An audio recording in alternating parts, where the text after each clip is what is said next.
Hi, I'm Reverend Sarah Bowen. I'm an interfaith minister and animal chaplain. And you might be thinking, what's an animal chaplain? Well, I'd be happy to tell you. An animal chaplain provides support for animals, for habitats, and for humans who care about either of those by using things like ritual and ceremony and tools of spiritual companionship.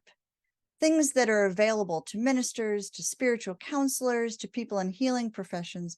We use those and we apply them to animals and to the earth. So in the workshop that I'm going to be offering at One Spirit, there's a couple things that we're going to learn and work with around this topic. But I want to tell you why I created the workshop first. 70% of homes have animals. 70%. So that means that this is an issue that is affecting people daily. It's not something where it's just a couple of people. But here's the rub. Many houses of worship don't support people. They don't support them with animal funerals or grief support about non-humans. They can't support these areas where we're talking about animal concerns or concerns about habitats. So there are people who are often out looking for alternative clergy, or they're out looking for support for something where they might have been turned away. And I find that often people find me because they've been turned away by someone in their own community.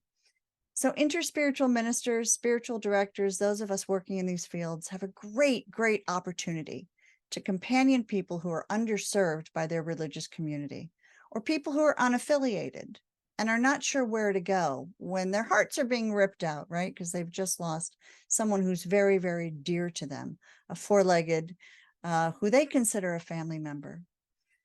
We can also make really, really great partnerships and have kind of new business areas with veterinarians, with animal sanctuaries, shelters, environmental nonprofits, different places that we can serve and different places that we can be of service.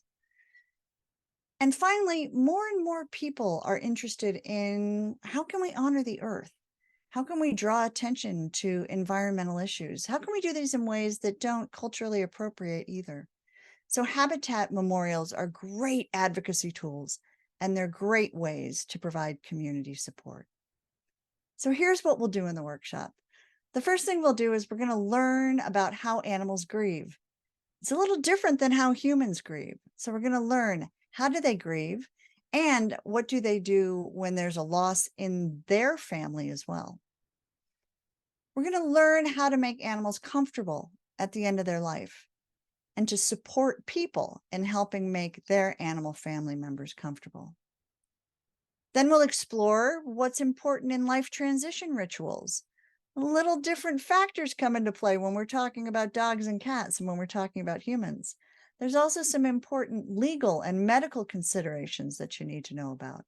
So we'll talk about how to create those transition rituals. We may even dip into talking about life transition rituals when we're talking about adoptions. We may go there too.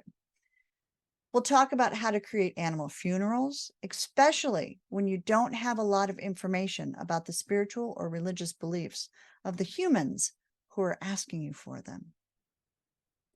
And finally, we'll talk about ways to honor wild animals and habitats that are suffering from ecocide and exploitation. How do we do that? What makes sense? What's useful? What's helpful?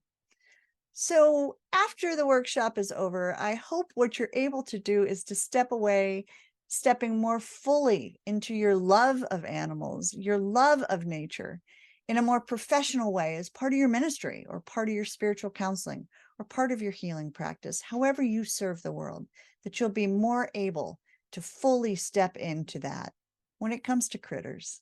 So please join me for this workshop.